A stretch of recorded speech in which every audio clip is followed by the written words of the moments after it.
Chief minister camp office के सामने party कारकुनों का इक़दाम खुदसोजी। हैदराबाद में चीफ मिनिस्टर रेवंत रेड्डी की रिहाइशगाह के सामने एक शख्स ने खुदसोजी की कोशिश की। इसने खुद पर पेट्रोल छिड़क कर खुदसोजी की कोशिश की।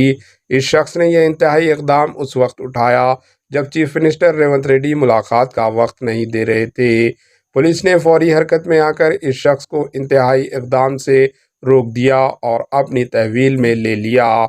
बताया जा रहा है कि इस शख्स को शिकायत थी कि कांग्रेस पार्टी में तमाम लीडरों को गैर ज़रूरी अहमियत दी जा रही है। इसे जैसे संजीदा कारकुनों को पार्टी में नज़रअंदाज किया जा रहा है। भूपालपल्ली के कांग्रेस लीडर कृष्णा सागर ने दावा किया कि इसी वजह से इन्होंने खुदसोजी की कोशिश की। पुलिस ने मुकदमा दर्ज कर लिया है और तफ्तीश कर रहे हैं। Bureau report AHN news.